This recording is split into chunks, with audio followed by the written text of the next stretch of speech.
Hey guys, welcome to today's video where you tried all the supplements, you've done the diet, you're doing the workouts, you even may be meditating and something is still missing. So if you're new to my channel, hello, my name is Elika. I'm a trusted advisor and energy optimization coach for purpose-driven leaders who want to have way more energy so that they can create a bigger impact in the world. And let's dive into this topic because I know how frustrating it is when you feel like you've done a lot and you're still not getting the results. So let's be honest, we live in a culture where we are taught that we need to be healthy by eating the right foods, plenty of vegetables, your fruits, and now all the spectrum of diet trends, or we need to exercise. For a lot of people, health is just exercise. But for so many of us, and especially the high achievers that I serve, we have done all those things. We are doing all those things. We are committed. And yeah, we have our shortfalls, but on those things, we know what we do. We know what to do. We're smart and we could make some tweaks in those areas, but it's not that. We can tell that there's something else. And that's really what I want to speak to today, because that is the reason why I developed my energy reset roadmap over the last decade, because I wanted to give people a clear framework. And if you haven't seen videos about my energy reset recipe, let me make sure I stick one in the description box, or just have a look through my content. You will notice that even the playlists are categorized by my roadmap, the 4 pillars that make up my roadmap. But for those of you that are new to it, I have 4 pillars on the framework that I guide leaders through. And that is nutrition, where we focus on heritage eating our traditional foods that are whole and minimally processed. Then we have movement, which is about shifting energy in the body, not about, making sure you've got a gym subscription. Then we have purpose and relationship, which is using your energetic blueprint of human design to really understand how you give and receive energy, and therefore you magnetize the right relationships to you. You have clarity around your purpose because you know who you are and what you're here to do. And the last pillar, the mind and self-care, which is predominantly sleep hygiene, that is really about rewiring your thinking, upgrading your mind, and creating a sleep hygiene so that you can practice genuine self-care. So those are the 4 pillars. Now, the reason I created that, as I was saying, is because on my own journey, I was at mastery at the first 2 pillars, nutrition and movement. I had grown up in a culture where, as a kid, I wasn't allowed processed foods. I remember thinking that my cornflakes with sugar was a treat, and even then, my mom would not buy me Kellogg's cornflakes, so we had second brand. But we had home cooked foods, and I didn't like that as a kid. I wanted to rebel. I wanted to eat the foods that my friends were eating, like the Bernard Matthew turkey drummers and all the other English, we call it Jack Fulton. It was like a frozen food shop. Oh my God, it was just terrible. But I wanted to eat that because I wanted to fit in. But fast forward, I am so glad that my introduction to food came from home cooked, soul food, Caribbean food, warm meals, because that's what I've gone back to, and it's been a lot easier for me in the journey. Now, in terms of exercise, I grew up as a natural athlete. Just being honest with you, I can tell that my metabolic frame, I am naturally very athletic. I build muscle very fast. I can put on fat very easily if I'm not managing my movement. And therefore, when I started in the kind of, I'd say, late teens and started to realize that weight, and how I looked was important to me, I could just throw myself into exercise. And I was a clear runner. I was a good runner. I was using running as not just my social thing at weekends, but also ways to keep off weight. But like so many, I continued those things, became really, really good at running, really, really good at dieting, and got to a point where I could feel the plateau. And I needed to look for so much more.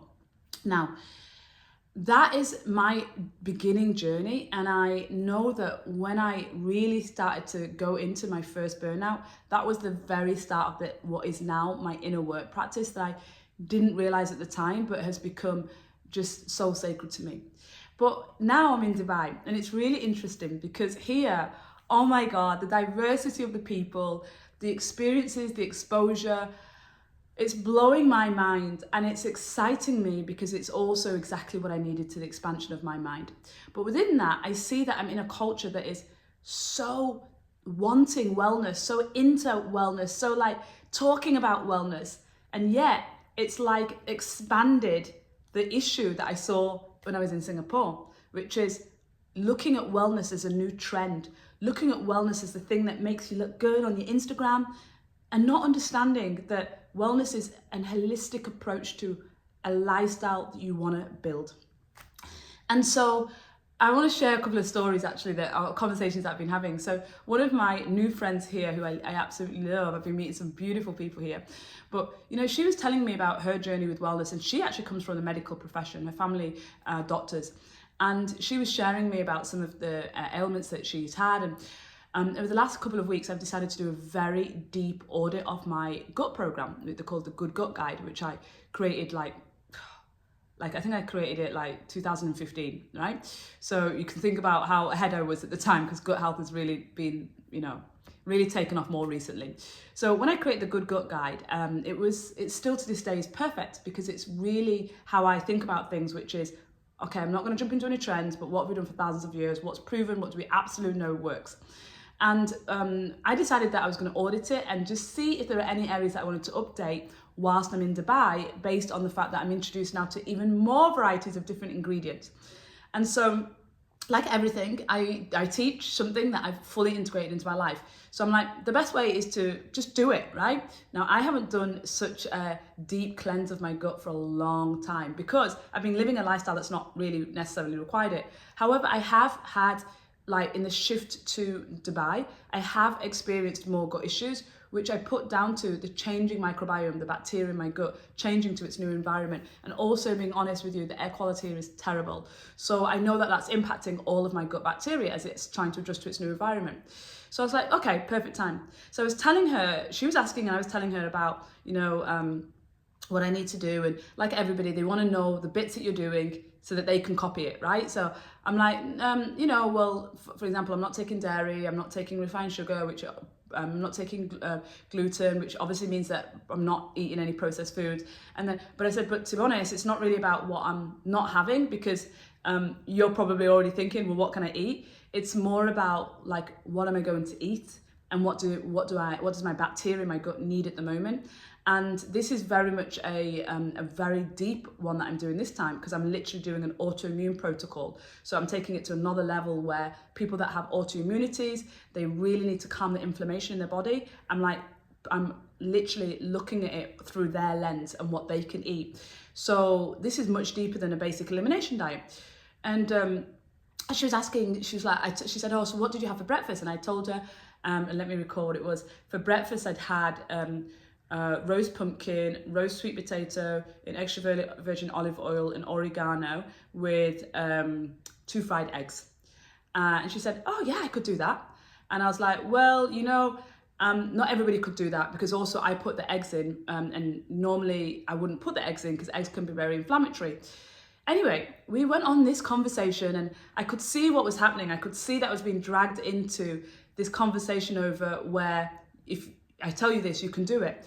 But the thing is, in those conversations that I have with people, I know they can't do what I'm doing.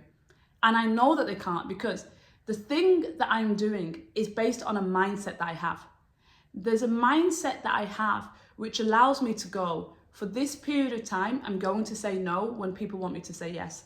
For this period of time, I'm going to be the annoying person in the restaurant with that waitress that says, oh, can you swap this for this? Can you swap this for this? Or do you have this? I'm going to be that person. I'm going to, for this period of time, make some sacrifices in my love of all the restaurants I want to try out whilst I'm in Dubai, to be able to just go to places where I know that can support me whilst I'm going through this protocol.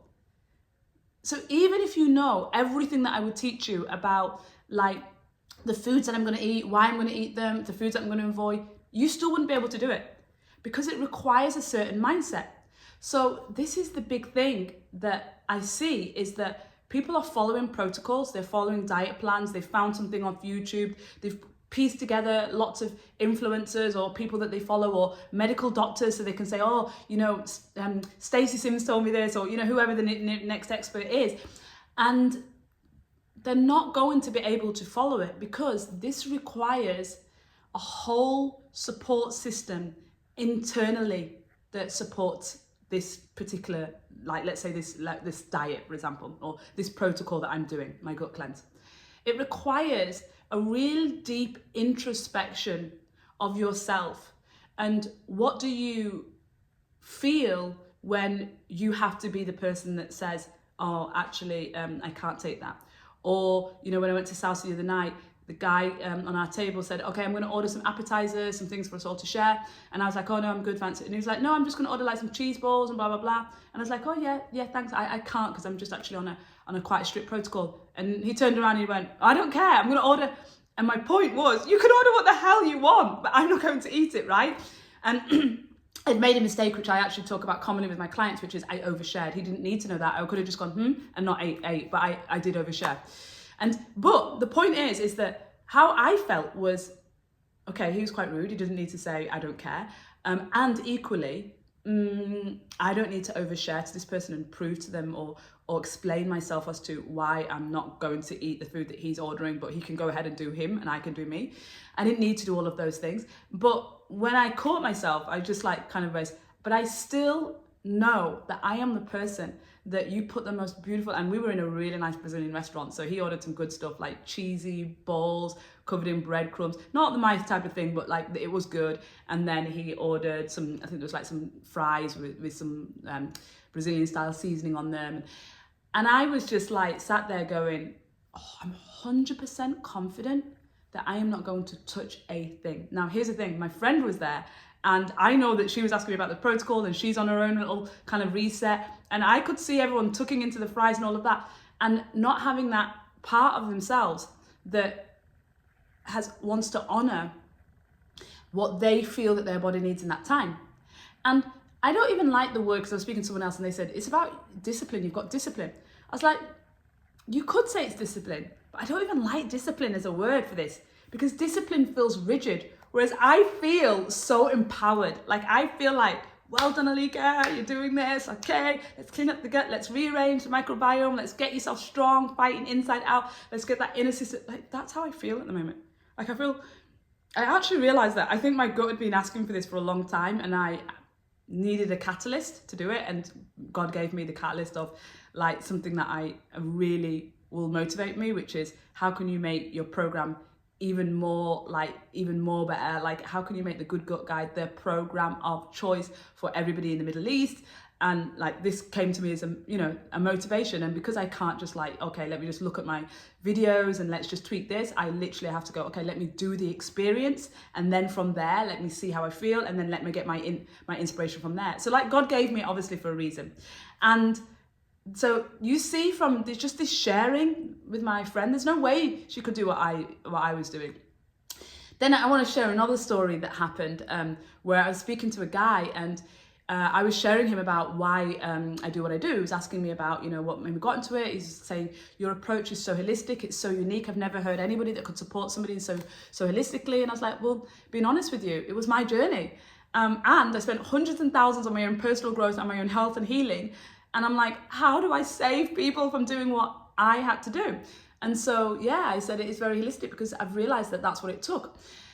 And so he then opened up and started to share with me about the reason why he'd been on a recent trip, and he'd gone away for a month off work, and he'd gone on this amazing adventure, which he'd been telling me about. And now he started to share with me that he'd actually had his first burnout, and that he had agreed with his employer to be able to have some time off to take care of himself.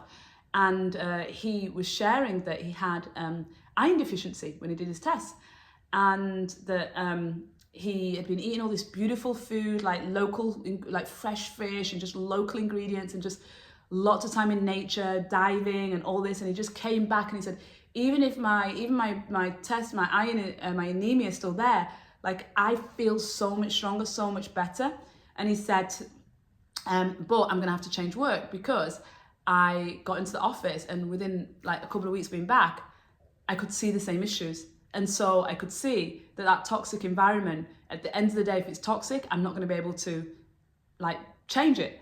And what do you see there? You see exactly the same thing. You might get diagnosed with anemia or whatever it is, the autoimmune disease that you've got, your 𝐩𝐿𝐵𝐻𝐼𝐸 or whatever it is that you've been diagnosed with. And you can go to work on getting the thyroid meds, getting the iron transfusion. You can do the things that need to be done medically to take care of the physical body. But what do you think it is that's literally draining his life force, preventing his oxygenated blood to happen in the way that it's designed to, and therefore making him anemic? What do you think it is? Is it really the fact that you've just got the nutrient deficiency? Or is it the nutrient deficiency is coming from a bigger cause in your environment that's draining your energy and your life force? And I would argue that one thing that is very, very consistent in all my clients is when they do the medical, and they do all the medical, they get the supplements, they get the treatments, but they don't do the introspection of what's going on in their environment, how's it making them feel, what's stopping them sleeping at night, what's creating not just stress, but chronic stress repeatedly. And they make the commitment and the investment to change those things. They don't get the results. They just don't get the results. And let's be honest, those things are hard. Those things might mean leaving relationships. Those things might mean leaving a job or changing your job. And if you provide for your family or for yourself, you know how difficult that is. And yet, I know how frustrating it is when I work with high achievers, when I work with people that have got big hearts and they want to create a big impact in the world, and they have health issues, and they know that their health issues is draining their energy and not allowing them to do all the things that they want, or even think straight to be able to get the ideas and the downloads that they need to create that bigger impact. And so the key thing here in both of those stories is that our environment has taught us that if we work on the outside, that if we diet and tweak and we supplement and we medicate and that we exercise, we will get to balance and harmony in our body. But that's not true. The truth is we have to really do the deep inner work. So we have to go to the second pillars of the energy reset recipe, which is all about third pillar, purpose and relationships, okay? So what are you here to do? What is your life force bringing you here to serve, to create, to build? Because if you don't know what that is, what's the point in God giving you life force, right? What is the point in me giving you energy if you're not need to do it? If you're just going to be chilled on the sofa, relax, I Netflix and chill. If I'm God, I'm not going to give you the energy. I'm going to go give it to someone that wants to create an impact to humanity. So you see, there's this part of ourselves that also knows deep down inside that our energy is here to be channeled into something. And I'm arguably saying that all humans are the caretakers of this planet, and therefore it's channeled in some way to help others.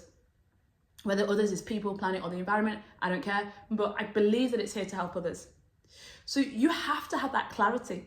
And this is why I absolutely love giving my clients the clarity and by interpreting all their gifts within their human design and how they're going to use it and how we're going to brand them and do their marketing, how we're going to look at their digestion from it, the environments that they're going to give, and how we're going to create energetic boundaries so that people can't take their life force as energy vampires, So that's what we do with that third pillar, that purpose and relationships. It's really about that exploration, knowing that without that, it's not going to work. You're not going to get the results. And then we move to that last pillar, obviously in collaboration. Where that last pillar, in fact, I think I would say that for most people, I'm doing that last pillar immediately. So that's the mind and your sleep hygiene. Because immediately when they start, I go into a deep process of exploring their earliest experiences and what those experiences did in terms of shaping their values, who they are, their beliefs, their thoughts, their process, and therefore their actions. And through understanding that, we can agree that, okay, we are here in this lifetime to have these experiences, to learn from these experiences, and to go, thank you, ma'am, I'm good, thank you, God, I got the message, I got the memo, I'm not going to do that anymore. And to rewire our thinking, and this is my work, is to really upgrade their beliefs with the beliefs that come from the highest expression of yourself, which is the person that's going to create the biggest impact in the world.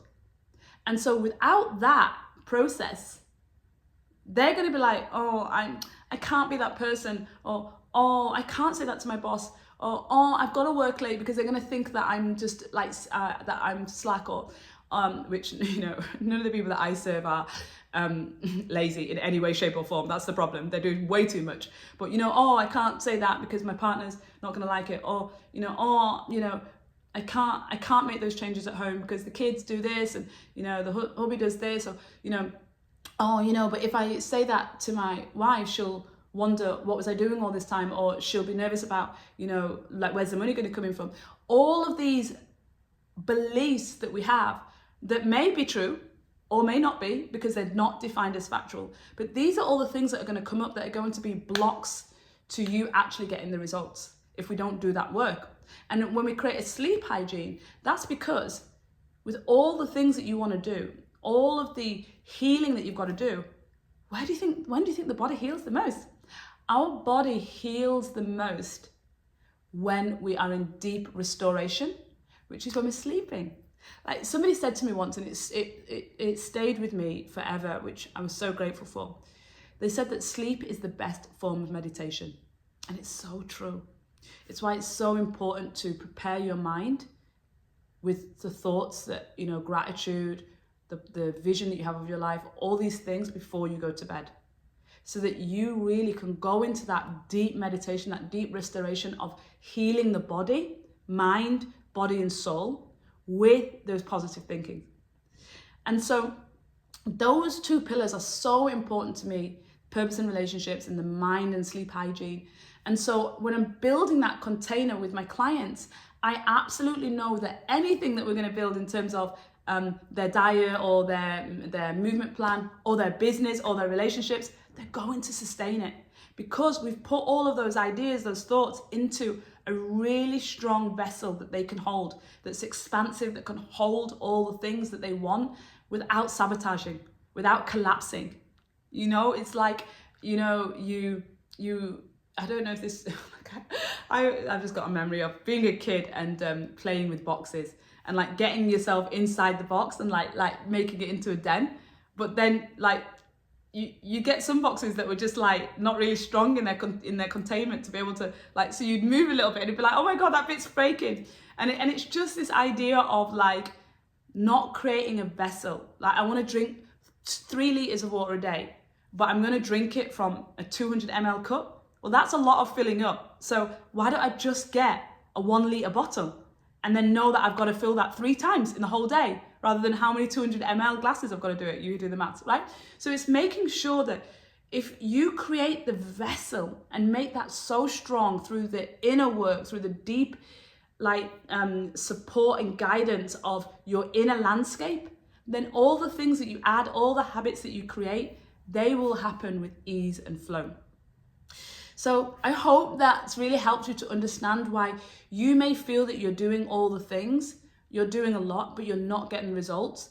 And just really thinking about how that roadmap can really help you. And if you are somebody that wants a guide to help you on that, that's what my health concierge is for. It's really to help purpose-driven leaders to look at all areas of their life that takes energy away from them, that's stopping them from being able to give the impact in the world, that's stopping them from being able to have harmony personally and professionally. My clients, they don't just want successful careers at the expense of their relationships. You know, they don't want the beautiful body or the body that looks good on the outside, but the anxiety and the sleepless nights. We want it all. And so, you know, if you want that support, then that's what the health concierge is for. And I would invite you to book an energy audit, which is our initial application process, so we can see if there's a fit. And if you are like all of my clients that have come to realize that energy is your most valuable currency, then I would say look out for the link to our newsletter in the description box, because that's where I really share like my energy audit that I do every month and the lifestyle habits that I'm building and creating with all the people that I'm working with to really get them to be in overflow of their energy so that they can create that impact. So I hope you've liked this video. I would love to hear like your insights or your takeaways. So leave those comments below. And if you haven't already, make sure you subscribe. Take care.